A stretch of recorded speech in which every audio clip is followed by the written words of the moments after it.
الحمدللہ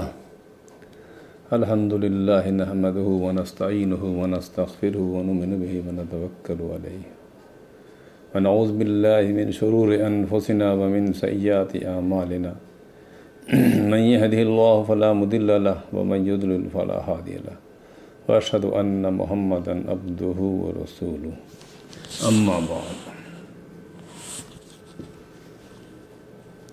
آج آپ کے سامنے قرآن کی ایک عظیم الشان آیت پیش کی جا رہی ہے۔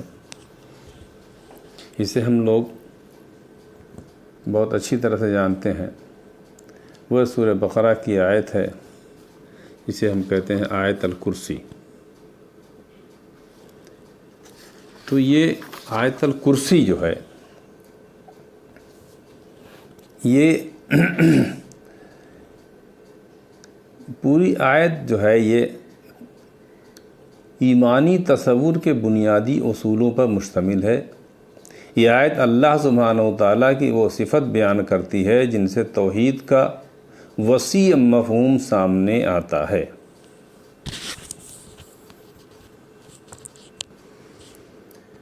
توحید کا وسیع مفہوم سامنے آتا ہے۔ آیت پہلے پڑھ لیتے ہیں۔ اعوذ باللہ من الشیطان الرجیم، بسم اللہ الرحمن الرحیم۔ اللہ لا الہ الا هو الحی القیوم لا تأخذہ سنۃ ولا نوم لہ ما فی السماوات وما فی الارض من ذا الذی یشفع عندہ الا بإذنہ یعلم ما بین ایدیہم وما خلفہم ولا یحیطون بشیء من علمہ الا بما شاء وسع کرسیہ السماوات والارض ولا یؤودہ حفظہما وہو العلی العظیم۔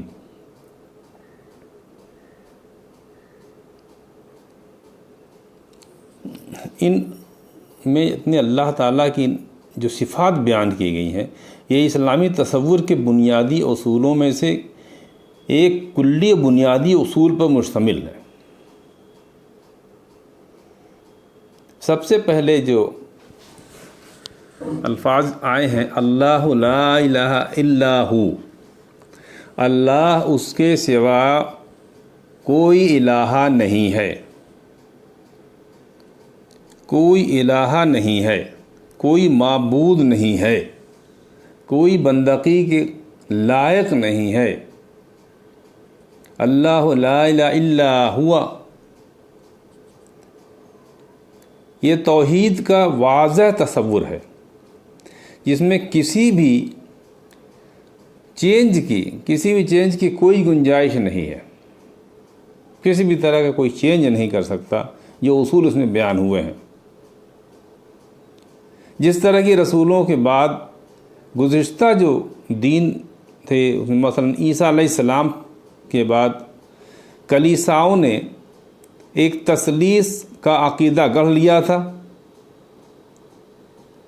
نہ اس تصور میں اس طرح کی آمیزش کی گنجائش ہے جو ان بت پرستانہ عقائد میں کی گئی۔ یہ توحید کی طرف میلان رکھتے تھے لیکن اس توحید میں خرافات اور اساطیر کی آمیزش تھی، یعنی ایک مائتھالوجی تھی، وہ توحید نہیں تھی۔ دکھنے میں لگتی تھی کہ توحید کی بات ہو رہی ہے لیکن دراصل اس میں خرافات تھی اور ایک مائتھالوجی بیان کی گئی تھی۔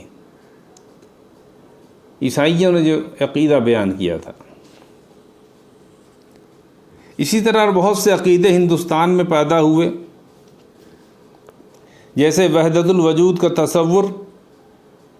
وحدت الوجود کا تصور سامنے آتا ہے جس میں کہا گیا کہ ہر شے میں خدا ہے۔ پھر ایک تصور آیا کہ خدا کے کسی شخص یا حیوان میں اوتار لینے کا عقیدہ، اوتارواد کا عقیدہ آتا ہے۔ اسی طرح بہت ڈھیر سارے چھوٹے بڑے دیوتا بھی بنا لیے گئے۔ تو یہ وہ تصور نہیں ہے جو جس میں وحدت الوجود ہے، خدا کا اوتار لینا ہے، کئی دیوتاؤں کا پیدا ہونا ہے اور عیسائیوں کی طرح کوئی اس میں ٹرینٹی نہیں ہے، تثلیث نہیں ہے کہ خدا تین میں کا تیسرا ہے، تین چیزوں کا مرکب خدا نہیں ہے۔ یہاں کہا گیا اللہ لا الہ الا ہوا، اللہ اس کے علاوہ کوئی الہ نہیں ہے۔ یہ واضح تصور ہے جس پر اسلامی فکر قائم ہے۔ اس تصور سے یہ حقیقت سامنے آتی ہے کہ عبودیت صرف اللہ کے لیے ہے، اللہ کے سوا انسان کسی کا پابند نہیں، اللہ کے سوا اسے کسی کی عبادت نہیں کرنی چاہیے۔ اللہ کی اطاعت اور جن اطاعتوں کے لیے اللہ نے اسے حکم دیا ہے ان کے سوا کوئی اطاعت روا نہیں ہے۔ اسی سے یہ اصول بھی سامنے آتا ہے کہ حاکمیت صرف اللہ کی ہے، سوورنٹی صرف اللہ کے لیے ہے، سب کے اوپر اللہ ہے، اللہ ہی تنہا ہے اپنے بندوں کے لیے قانون بناتا ہے، اور انسان کی جو قانون سازی کرتا ہے اللہ کی شریعت کی تحت اسی سے ماخوذ جو اس کی بنیادی قانون ہے اسی کو بنیاد بنا کر کے انسان اپنے اور تمام قوانین وضع کرتا ہے، لیکن اصلاً قانون سازی کا اختیار صرف اور صرف اللہ کو ہے۔ تو یہ وہ توحید ہے جو قرآن بیان کر رہا ہے، جسے آپ لوگ ہر موقع پہ پڑھتے ہیں کہ نماز کے بعد پڑھ لو، صبح شام پڑھ لو، ایک وظیفہ ہے لوگوں کے پاس۔ یہ عظیم الشان آیت ہے قرآن کی۔ پہلا لفظ ہوا اللہ لا الہ الا ہوا الحی القیوم، دوسرا ورڈ اس میں آتا ہے الحی۔ الحی مانے زندہ ہے وہ، القیوم قائم رکھنے والا ہے۔ الحی کے معنی ہوتا ہے زندگی کے، لیکن جب خدائے واحد کو جب زندگی سے متصف کرایا جاتا ہے کہ خدا زندہ ہے تو اس سے اس کی خود کی ذاتی زندگی مراد ہوتی ہے، یعنی اللہ کی ذاتی زندگی ہے، اللہ کو کسی دوسرے نے زندگی عطا نہیں کی ہے، جبکہ تمام مخلوق کی زندگیاں خدا کی بخشی ہوئی ہیں اور اسی سے اخذ کردہ ہیں، اور اسی مفہوم میں صرف اللہ زندہ ہے، اس کی کوئی ابتدا ہے نہ انتہا ہے، اور یہ حیات زمانے سے ماورا ہے، جبکہ مخلوقات کی زندگی زمانے کے ساتھ وابستہ ہے، کیونکہ مخلوق کی ابتدا بھی ہے اور انتہا بھی ہے۔ تو اس معنی میں ہم دیکھتے ہیں کہ اللہ واحد ہے، تنہا ہے، جو زندہ ہے۔ انسان کی زندگی اللہ نے دیا ہے، چند دنوں کے لیے، سالوں کے لیے، جتنا دن چاہے اللہ تعالیٰ کسی کی زندگی دیتا ہے، پھر اسے اپنے پاس واپس بلا لیتا ہے۔ ایک زندگی ختم ہوتی ہے، اس کی دوسری زندگی شروع ہو جاتی ہے۔ یعنی انسان کی زندگی اللہ کی عطا کردہ زندگی ہے۔ القیوم نگراں ہے، تمام کائنات کا منتظم ہے، وہ ہر موجود چیز پر اس کی نگرانی ہے۔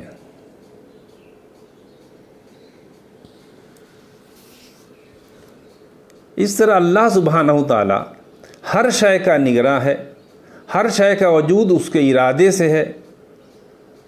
اسی طرح مسلمان کا دل، اس کی زندگی، اس کا وجود، اس کے آس پاس ہر شے کا وجود خدا سے، خدائے واحد سے جڑ جاتا ہے۔ اب یہاں پر آیا کہ خدا ہر چیز پر نگرانی ہے اس کی، وہ زندہ ہے، ہر چیز کا وہ نگراں ہے، ہر چیز کا منتظم ہے۔ اگلی آیت کہتی ہے لا تأخذہ سنۃ ولا نوم، نہ اسے اونگ آتی ہے اور نہ نیند آتی ہے۔ یہ اسی بات کی مزید تاکید ہے کہ اللہ تعالیٰ ہر شے کا منتظم ہے، ہر شے کی نگرانی کر رہا ہے، اسی سے ہر شے کا قیام ہے۔ لیکن یہ بات یاد رکھنی چاہیے کہ اس کی طرح کوئی شے نہیں ہے۔ وہ نگرانی کر رہا ہے، لیکن آپ اسے کسی پر لاگو نہیں کر سکتے کہ نگرانی کا کیا مقصد ہے۔ یاد رکھیے گا، یہ قرآن کی آیت لیس کمثلہ شیء، اس کی طرح کوئی شے نہیں ہے۔ اس حقیقت میں یہ بات شامل ہے کہ خدائے تعالیٰ کو نہ اونگ آتی ہے نہ نیند آتی ہے۔ خدائے تعالیٰ ان دونوں نقص سے پاک ہے اور مبرہ ہے۔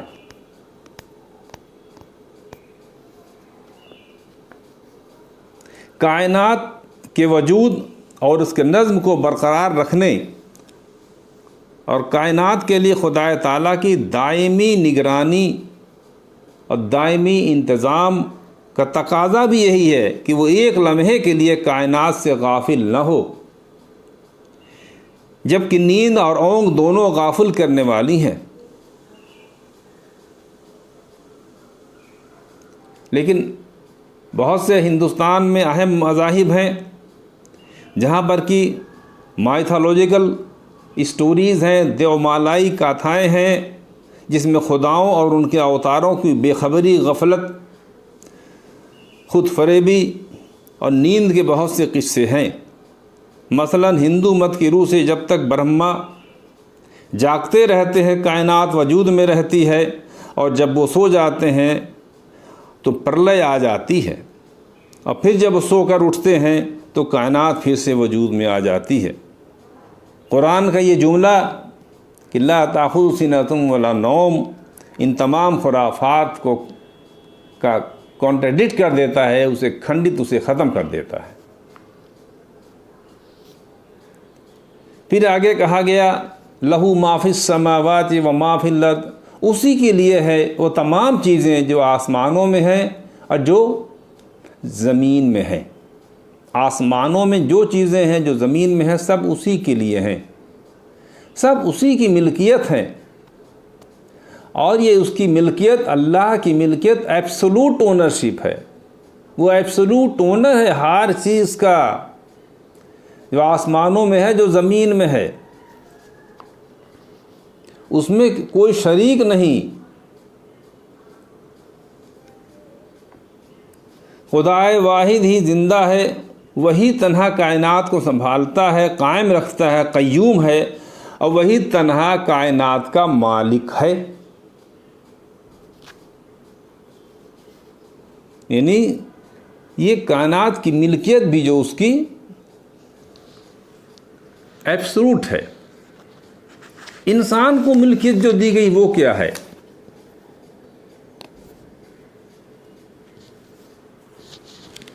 انسان جن چیزوں کا مالک خیال کیا جاتا ہے وہ ان میں سے کسی شے کا بھی مالک نہیں ہے، اور وہ اس علم کے نتیجے میں ساری اشیاء کی ملکیت کو اللہ کے لیے خالص کر دیتا ہے، اور اسے اس بات کا احساس ہو جاتا ہے کہ جو کچھ اس کے ہاتھ میں ہے وہ ایک محدود مدت کے لیے ہے، اور اس مدت کے ختم ہوتے ہی ان اشیاء کا مالک انہیں واپس لے لے گا۔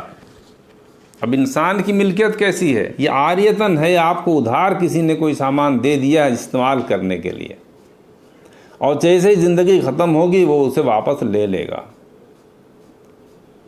انگلش میں کہتے ہیں کہ انسان کو ٹرسٹی بنا دیا گیا، یہ ایک ٹرسٹی شپ آتی ہے۔ انسان کے پاس جو سامان جو اللہ نے دیا وہ اس کا ٹرسٹی ہے، ٹرسٹی شپ کے تحت اسے ملکیت دی گئی ہے کہ وہ ان سامانوں کا استعمال کرے، اور اس کے بہت سے بینیفیشریز بھی ہیں، بہت سے اور سے حقدار ہیں، ان تک ان مال کو پہنچائے، ورنہ اللہ جب چاہے گا اپنے مال کو واپس لے لے گا۔ پھر کہا گیا من ذا الذی یشفع عندہ الا باذنہ، کون ہے جو اس کے حضور سفارش کر سکے الا یہ کہ اس کا اذن ہو، اس کی اجازت ہو۔ یہ صفت جو اللہ کی ہے، کہ کوئی کسی کی حیثیت نہیں کہ کسی کے لیے اس کے سامنے سفارش کر سکے۔ یہ صفت بھی اللہ کی الوہیت اور عبدیت دونوں کے مقام کو واضح کرتی ہے۔ یعنی سب بندے خدا کے سامنے عبودیت کے مقام پر، بندگی کے مقام پر کھڑے ہیں، اور اس مقام سے آگے نہیں بڑھ سکتے، نہ تجاوز کر سکتے ہیں۔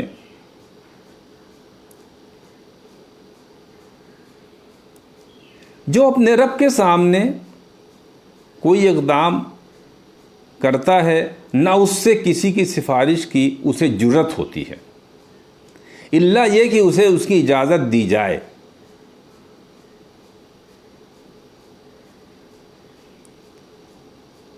تو من ذا الذی، کون ہے جو اس کے حضور سفارش کرے؟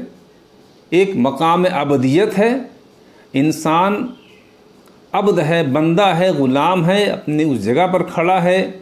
ایک الوہیت ہے، یعنی ایسا الہ جس کی بندگی کی جائے گی، خالص صرف اس کی ہی بندگی کی جائے گی، اور اس بندے کی ہمت نہیں ہے کہ اللہ کے حضور کسی کی سفارش کرے جب تک اللہ تعالیٰ خود اس کی اجازت اسے نہ دے دے۔ اس حقیقت کے سامنے آنے کے بعد ان تمام باطل عقیدوں کی قلعی کھل جاتی ہے جو رسولوں کے جانے کے بعد پیدا ہوئے، اور جن کے باعث الوہیت اور عبودیت کی حقیقت کو ملا دیا گیا، گڈمڈ کر دیا گیا، فرق دور کر دیا گیا کہ کون عبد ہے، بندہ ہے، اور کون الہ ہے، کون معبود ہے۔ لوگوں نے اللہ سبحانہ و تعالیٰ کی شرکا قرار دیے، جو اس کے بیٹے ہونے کی وجہ سے یا کسی بھی وجہ سے کسی بھی صورت میں خدا کے شریک تھے۔ انہوں نے اللہ تعالیٰ کے ایسے شرکا بھی قرار دیے جو اس کے حضور سفارش کرتے ہیں، اور ان کی سفارشوں کو اللہ تعالیٰ لازماً قبول کرتا ہے۔ انہوں نے انسانوں میں سے خدا تعالیٰ کے ایسے نائب بھی تجویز کر دیے ہیں جو اللہ سے اپنی قرابت داری کے باعث اقتدار کا حق رکھتے ہیں۔ لیکن اس حقیقت کے سامنے آنے کے بعد یہ تمام تصورات باطل ہیں۔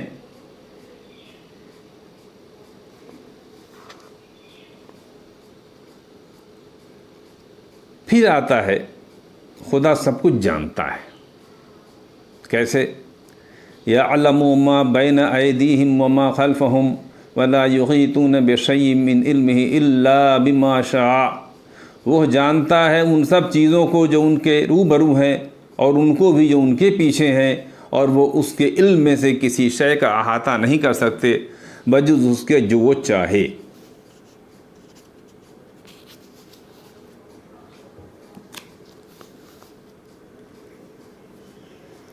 یہ دو جملے ہیں، اس میں دو جز بیان کیے گئے ہیں۔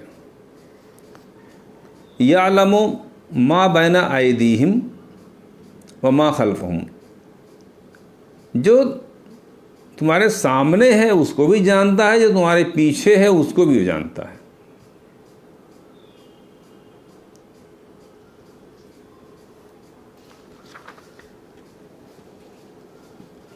جو چیزیں نظروں سے اوجھل ہیں اس کو بھی وہ جانتا ہے۔ خدا کا علم حاضر و موجود امور پر حاوی ہے جو انسانوں کے سامنے ہوتے ہیں، اور ان امور و واقعات پر بھی حاوی ہے جو واقعہ ہوئے ہیں اور گزر گئے ہیں، ان احوال پر بھی لاگو ہوتا ہے جو آئندہ پیش آئیں گے اور انسانوں کی نظروں سے اوجھل ہیں۔ یعنی وہ سب کچھ جانتا ہے، جو آ کے گزر گیا، جو آ رہا ہے اور جو آنے والا ہے، جس کی خبر انسان کو نہیں ہے، تو اللہ تعالیٰ کو اس سارے امور کا علم ہے۔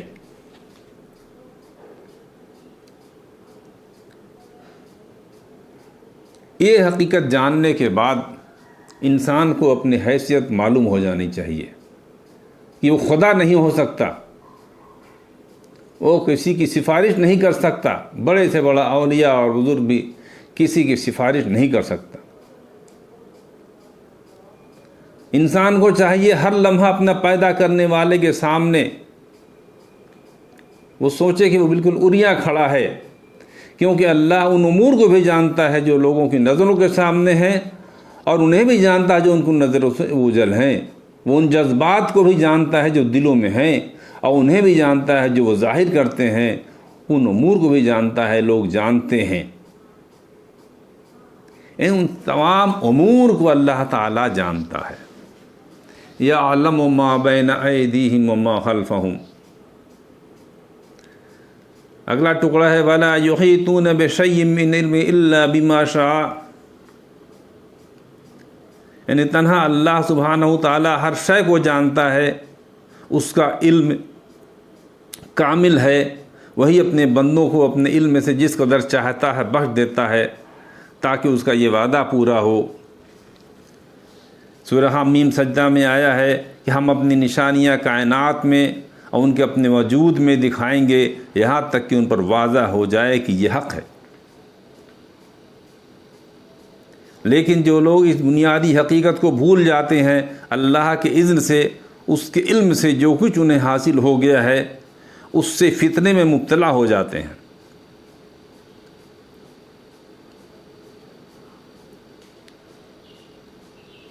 یعنی فتنے میں مبتلا ہو جاتے ہیں۔ وہ اذن خدا بندی کہ جس کے باعث انہیں اللہ نے علم دیا ہے بھول جاتے ہیں، اس کا شکر ادا کرنے کے بجائے فخر اور کفر کی روش اختیار کرتے ہیں۔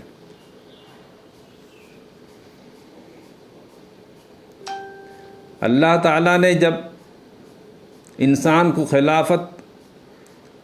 خلافت عرضی یعنی اس دنیا کا خلیفہ بنانے کا فیصلہ کیا، اسی وقت اسے علم عطا کیا۔ یہ سورہ بقرہ کی آیت نمبر 31 میں آ چکا ہے۔ وَعَلَّمَ آدَمَ الْأَسْمَاءَ كُلَّهَا۔ اللہ نے آدم کو تمام نام سکھائے۔ اسماء کے معنی نام کے بھی ہیں، صفات کے بھی ہیں۔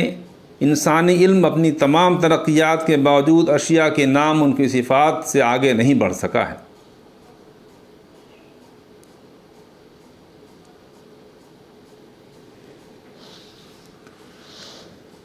اس طرح اللہ نے انسان کو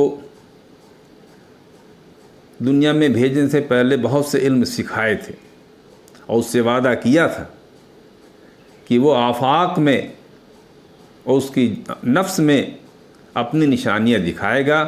اللہ نے اپنا یہ وعدہ پورا کیا، اور کائنات کی بعض قوتوں اور طاقتوں، کچھ کائناتی قوانین کو ان پر منکشف کرتا رہا ہے، اور یہ علم روز بروز بڑھتا رہا ہے، اور ہر نسل گزشتہ نسل سے بڑھ کر علم میں ترقی کرتی رہی ہے۔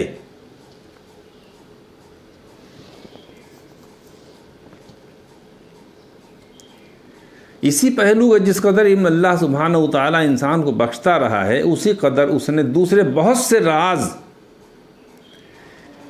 جن کے علم کو خلافت عرضی کے سلسلے میں ضرورت نہیں ہے، یعنی خلافت کے لیے جو علم ضروری نہیں تھا، انسان سے مخفی رکھا۔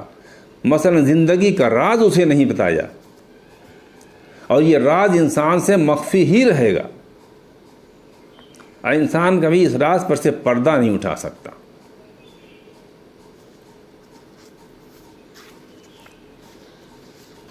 ان سب کے باوجود ذرا سے علم کو پا کر جو خدا نے اسے دیا تھا، انسان آپے سے باہر ہو گیا۔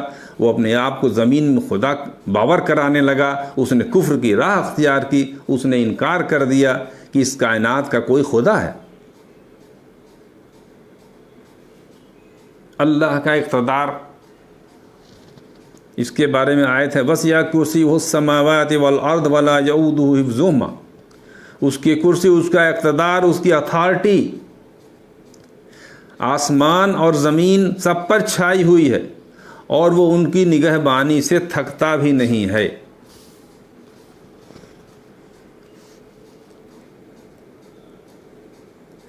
وَسِعَ كُرْسِيُّهُ السَّمَاوَاتِ وَالْأَرْضَ، یہاں پر کرسی کا مفہوم ہوگا بادشاہت، اقتدار اور اتھارٹی۔ اس کا معنی یہ نکلا کہ خدا کا اقتدار آسمانوں اور زمین کو پر محیط ہے، گھیرے ہوئے ہے۔ وَلَا يَئُودُهُ حِفْظُهُمَا، اور وہ اس کی نگہبانی کرنے سے بھی تھکتا نہیں ہے۔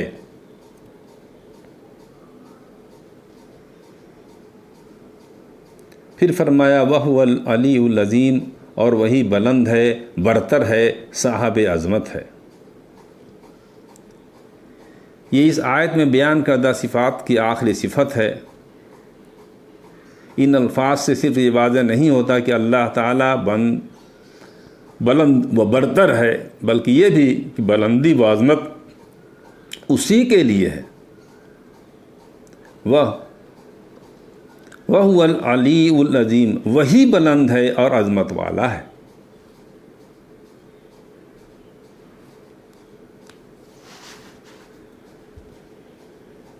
بلندی اور عظمت خدا کے لیے خاص ہے۔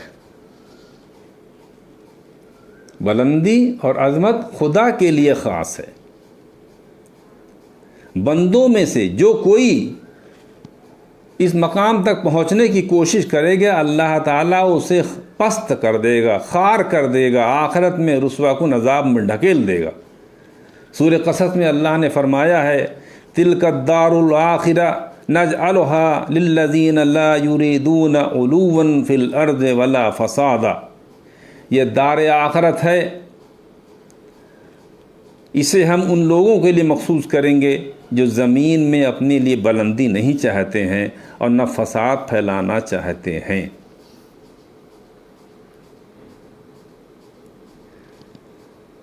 انسان خواہ کتنا ہی بلند اور کتنا ہی عظیم ہو جائے، بلند اور برتر خدائے عظیم کے سامنے عبودیت کے مقام سے وہ آگے نہیں بڑھ سکتا۔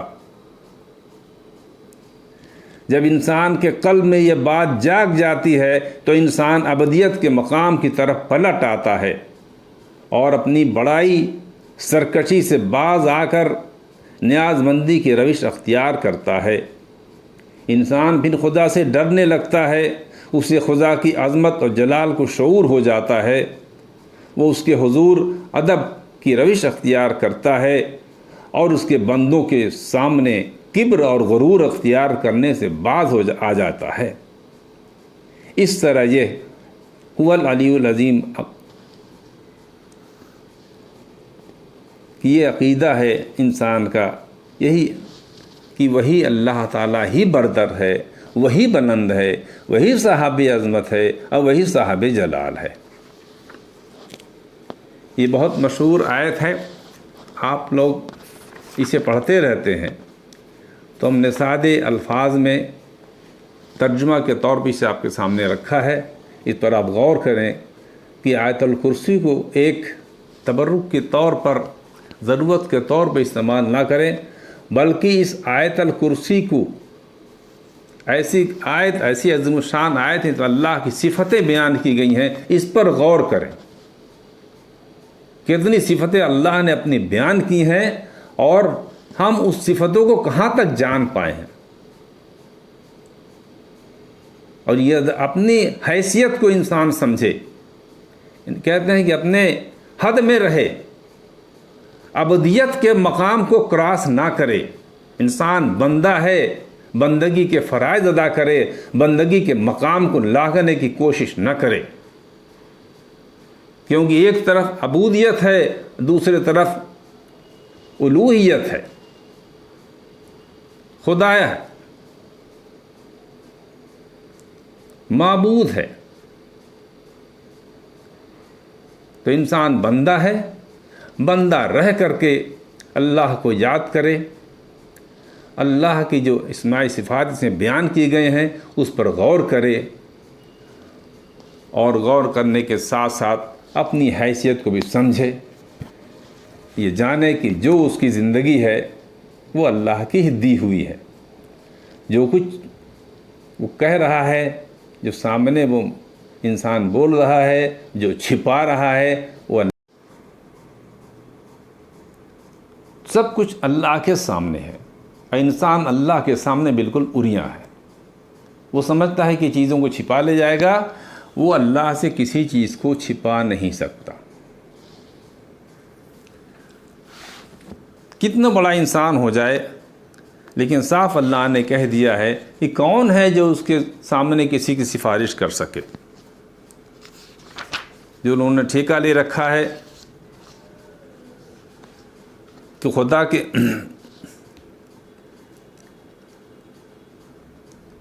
خدا کے حضور شفاعت نہ ہونے پر دو وجہ سے زور دیا گیا ہے۔ ایک تو اس لیے کہ فرشتوں، اولیاء، انبیاء، رسول سے دعائیں مانگنے، ان کی پرستش اور خدائی میں ان کی شرکت کی اولین وجہ شفاعت کا تصور بن گئی۔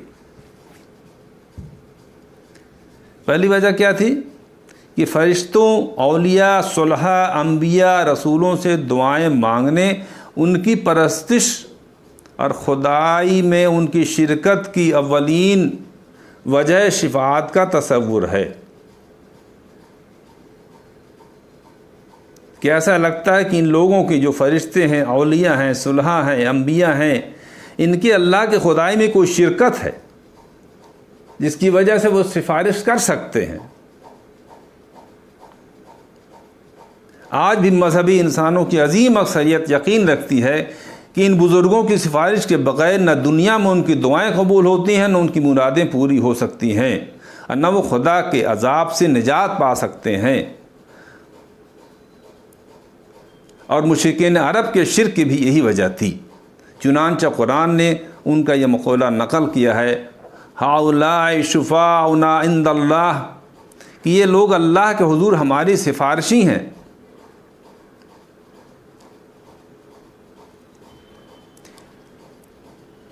کیونکہ یہ حقیقت اپنے واضح ہو گئی ہے کہ خدا واحد وہی الہ ہے، وہی حی، وہی زندہ ہے، وہی قیوم ہے، اس کائنات کو سنبھالنے والا ہے، وہی کائنات کا مالک ہے۔